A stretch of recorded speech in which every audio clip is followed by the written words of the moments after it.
Jessica, do you do opposition research on Democratic candidates? Is that something you guys do? Yeah, sometimes. Sometimes we don't have to because, as we talk about Maine with Plattner, he kind of aired his his opposition research for all to see. So we didn't have to do much when we saw those images of the Nazi flag on his chest, and whatnot. So we do it when we have to, of course. But sometimes the truth just finds its way out. Yeah. Okay, let's talk about Susan Collins. Again, I've got two topics I want to ask you guys about, but I just love talking about the Senate races with two people so knowledgeable and following it closely.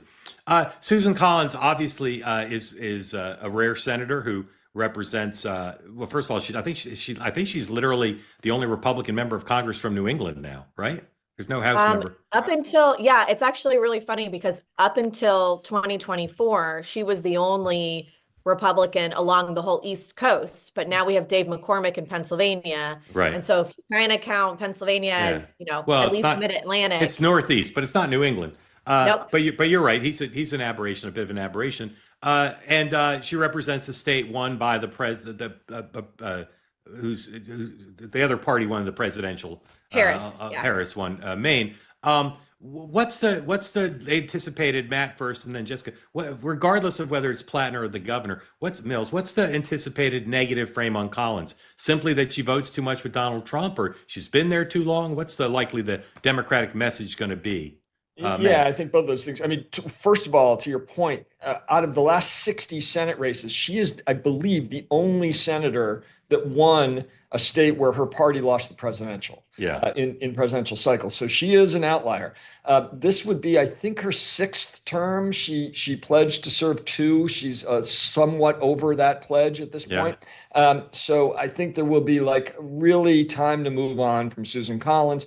And look, I think the state of Maine has suffered some under Trump. There was a surge of ICE that was very unpopular in the southern part of the state.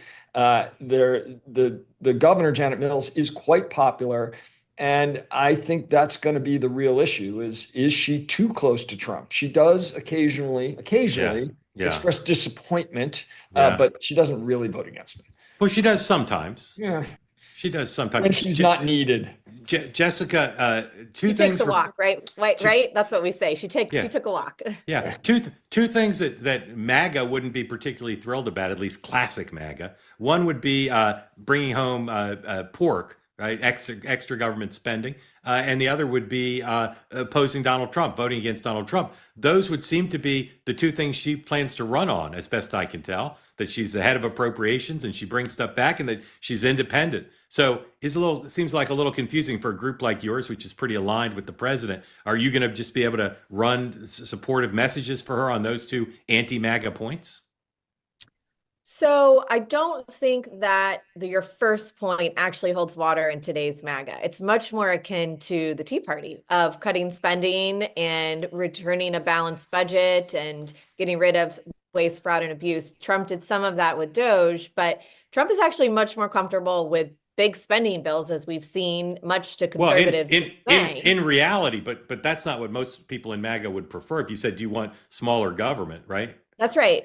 But the But Matt's point is the point well taken, which is that Maine looks a lot different than other red states or even a battleground state. Maine is really a blue state that's managed to produce a Republican senator. And right, so the universe of how you and I would define kind of MAGA 1.0 or yeah, MAGA 2.0, it does not look the same in Maine. So our yeah, our strategy is actually very different than those two boxes. Our strategy to win is that Susan Collins is critical to Republicans holding the Senate majority. yeah, And the Senate majority means gavels. It means leadership in committees.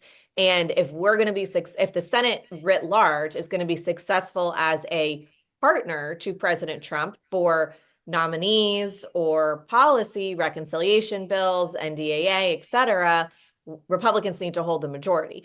That with the split screen of her delivering for Maine and kind of bifurcating that message for the voters that need to hear it shows that she's a consistent fighter for what Maine is best. And honestly, we just have to contrast with Mills, in particular, the issue of energy and how she is handled at the state. It's a very parochial issue, but it's a huge deal. I mean, I don't know if any listeners of yours tonight are from Maine, but the heating oil prices and how she has governed the state on an issue like that, Collins can actually have a contrast with and talk about how this administration has opened up energy and gotten energy prices down and the price of gas down. So I think you're going to see a split screen of why she matters for the majority and then what she's delivered for the state, and really less about Trump this or Trump that, although we certainly anticipate that whether it's Mills or Plattner, that some of that is going to come up.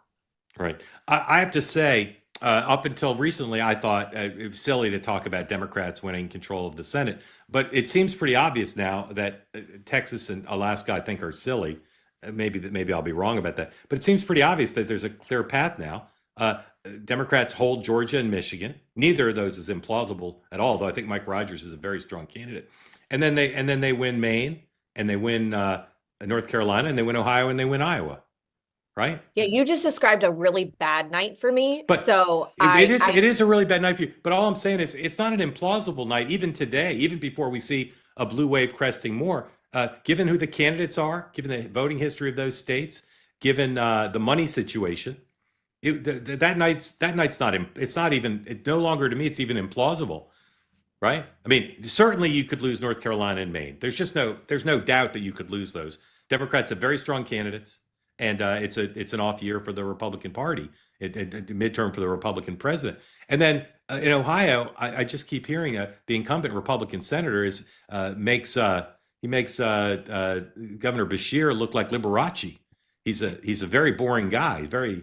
He's gotten better. Husted's great. Yeah, he's a nice guy, but he's running against a thoroughbred candidate who's won statewide and raising lots of money. And Matt said the Iowa race, Democrats have two strong candidates. Republican candidate, yeah, okay, but again, if it's a blue wave year, Matt, back me up here. That's just that has gone from long shot ridiculous to very easy to see. Now, there's no margin of error unless you think Alaska and Texas are in play. But winning those four and holding those two, that's right in play, right? Yes, I would say hard but doable. Still hard. Yeah. But in Iowa, and I saw in the chat somebody was very skeptical about Iowa. I would say two things. One is we have a very strong candidate for governor there, Rob Sand. He's really good, and I think he could win. And the other thing about Iowa is that the tariffs are killing the Iowa economy. They're killing it. Well, the president's going to give his farmers some big checks between now and election. Yeah, perhaps. He will. But remember, it isn't just farmers. It's the entire farm economy that the farmers are at the center of, but they're not the only ones. And so what I am seeing in the polling from Iowa is people are really, really angry about the tariffs.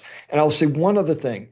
Do not completely count out Mary Peltola in Alaska. Alaska is a very idiosyncratic state. It is. But you know very what? Hard. But there's nothing wrong with Dan Sullivan. That's the thing.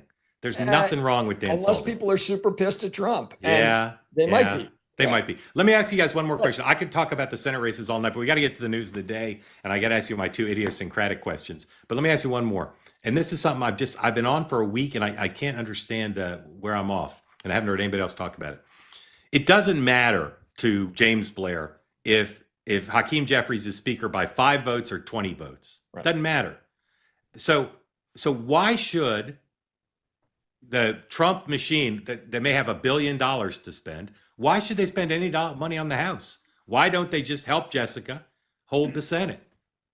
What am I missing, Jessica? Why should they spend any dollars trying to keep the House? Let the House candidates try to win their own races, but what's the difference? If they're going to lose the House, they're going to lose the House. Well, I don't think the White House thinks that they're going to lose the House. So I think, one, when James Blair says that, he's saying, look, it's an existential crisis, whether it's 5 or 20, MAGA Inc. and the White House are going to do everything possible to keep a Republican majority in the House. And on the Senate seats, it's interesting that you bring it up of I think there's some conventional wisdom of two things, right? One, that whoever the party is in power, that the midterms go against them, right? That's been the political conventional wisdom for midterms. Two exceptions under extraordinary circumstances. Right. 9/11, which was a 9/11 election. Yeah. And I forget the other one, but I think there's only the blowback on impeachment after Clinton. Yeah, there we go. 2 times in the last, 30 years. So I definitely think the optimistic view for Republicans does break with that tradition. But we're seeing enough sides to be optimistic. And I don't think and I certainly don't want to speak for the White House on this, but I don't think they see it as either or House or Senate because of when you look at the battlegrounds. In the six Senate battleground races, there are 12 House battleground districts that overlap. Yeah. And these are Michigan 7, Michigan 8. These are tough races. So to invest in the Senate is also to invest in the House, and vice versa. Those voters have to vote up and down the ballot. You pick on a state like Michigan, you also have the governor's race, you have the entire ballot. The entire ballot is on the ballot. Every office is. So I don't think the White House is in a position to choose one chamber or the other. They're going to do everything that they possibly can to break with conventional wisdom and have a successful night for Republicans on both sides, whether that's a majority by 1 or 2 in the House, and maybe the number stays the same, but the seats change. That's what I think is going to happen in the House. The seats are going to change. There's going to be a shuffling of the deck when you look at the North, when you look, especially at like some of the New York races, 1, 2, 3, and 4, how those shake out. Texas, California, all the redistricting stuff that we don't know how it's going to come together, probably for another 30, 60 days after the Supreme Court rules. All of that is in the wash. And I think that's a little bit why people are waiting to go big and invest in these races, because they are wanting to see how redistricting shakes out for the House. But the Senate's full speed ahead. We started over 30 days ago.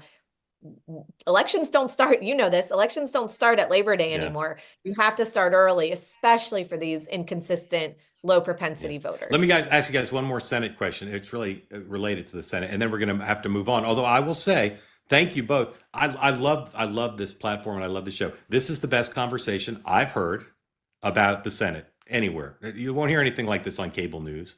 You won't hear this thing at some DC panel show. These are two people who are living this, following it closely with long expertise. I'm grateful to you both. And I hope all of you are interested in the Senate. It's a big political story. And I hope you're grateful to our guest, because that was spectacular. Here's my last question about the Senate. And this is something I bring up all the time, but I don't think I've asked either of you about it. Jamie Harrison, a DNC chair, before he was DNC chair, ran against Lindsey Graham, lost by double digits, raised $130 million, most of it online. You see this cycle, Democratic Senate candidates, incumbent like John Ossoff, but also some of the people in open seats. Democrats in general, with some exceptions, can outraise Republicans in small dollar online donations like crazy. And Jessica's begging with millionaires and billionaires to write her 6 and 7 figure checks, maybe sometimes 8 figures. But and that's one way to raise money. But the small dollars, it's grassroots, it's skin in the game, it's spectacular. And part of it is what's the Democratic thing? Not win red, blue. What's it called? Act Blue. Act Blue has been more successful at raising small dollars, and the Republicans still have 2 versions of it, and they haven't sorted it out. But it's more than that, because it's not just through Act Blue and Win Red. So Matt, you first, then Jessica. What is it? Why are people like Jamie Harrison, nice guy, wonderful man, not the best candidate of all time? $130 million online. That's more than most Republican and Democratic presidential candidates can raise. So what is it about the Democratic base or the Democratic message or whatever it is? Because it's a huge advantage in these Senate races. Jessica's begging for big checks, and all they're doing is creating a URL. Yeah, look, I think Democratic base voters are very focused on the Senate, in part because of the Supreme Court and because the Senate are the marquee races. And it's not just Jamie. I mean, we've wasted incredible amounts of money chasing, Sarah Gideon spent $20 million in Maine last time and lost. So it is very frustrating. And it's, by the way, not just Senate races. The people running against Marjorie Taylor Greene and Lauren Boebert raised tens of millions of dollars in mostly online. House mostly online too. Yeah, it's not just Senate, but a lot of Senate. Yeah, but is it because why is it? Because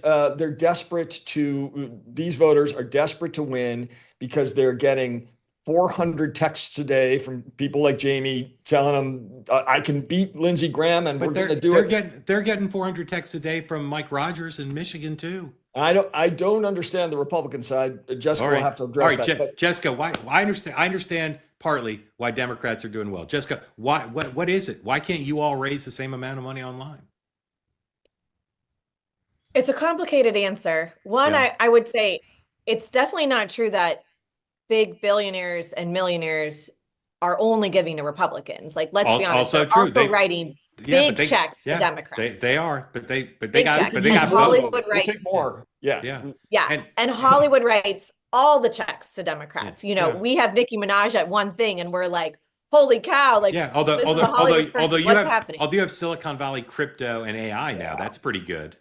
We do. And that was aligned on the issues, which is why I'm actually not worried about Ohio at all, because there's nothing that crypto wants more than to send Sherrod Brown home a second time. Yeah. So I'm not worried. Ohio is not in play at all. We know exactly what we need to do to defeat Sherrod Brown, and crypto will lead that chain in Ohio, regardless of Senator Husted and whether or not people have gotten to know him yet in Washington. As far as the small dollar goes, though, it's really interesting. I struggle with this too, because Lindsey Graham, it's funny that you even mentioned him, because he's like the most prolific Republican online fundraiser. When he goes on Laura Ingraham or another, late night Fox News show, all he talks about is lindseygraham.com and sending small dollars. And he's like the best that the best that the right has. And it pales in comparison to the small dollar raising on the left. And I think part of it is that Republicans actually have a really hard time with trust, putting address and bank information into an online app. And I know that sounds silly, but so many Republican donors are older and they're used to giving by mail or by check or in person. And so online just feels impersonal and it's not natural. It's not like older Republicans that give are not hip. And so there's just like a cultural disconnect. I think in general, the reason we're outraised though, is because we really can't compete in the same way. And maybe this changes with crypto and AI in the future. And maybe we see that over the next couple of cycles play out, but we can't compete with the George Soroses and the money that comes out of Hollywood. And yes, that's ridiculous. You have but crypto, we're not. $500 million. You have crypto AI. I mean, you have the president selling everything he can possibly sell in terms of access. You're going to be fine with big checks. You're going to be fine with big checks. So then how do you answer that we are outspent? We're outraised and outspent. Because your grassroots apparently they're willing to give their credit card to Seamless, but not to Republican candidates, I guess, because they're all ordering on Uber Eats. All right, we got to move on because we haven't done any news of the day, and I'm about to show you some. We should add a toggle on Uber Eats then. You should. Cozy Earth also 20% off, also with the promo code two-way. So you only have one promo code to memorize tonight. Cozy Earth has clothes. They make great pants. I just went to a meeting, and I was going to wear my Cozy Earth pants, but I sat on a park bench and didn't realize how wet it was, so I had to change out. I got to the meeting, and they're people I'd never met before. Didn't know they were fans of Two-Way. They said, "Are those Cozy Earth pants?" So I'm known for the Cozy Earth pants. I recommend them to you, but I also recommend the Bubble Cuddle blanket, the sheets, the towels, everything on the website right now available to you, 20% off. Extraordinary luxury at an affordable price. Go to CozyEarth.com. Start your new year off right. Give your home the luxury it deserves, and make home the best part of your life. CozyEarth.com. Refresh your routines with comfort that makes every day feel like a new year. CozyEarth.com, promo code two-way. They say that something that's easy is like a walk in the park. Well, easier than a walk in the park, hit the subscribe button, be part of the Two-Way community, never miss an episode, be part of our conversations. Thank you for your service to America. And don't forget, you can now listen to the morning meeting and Two-Way tonight on Apple, Spotify, or wherever you get your podcasts.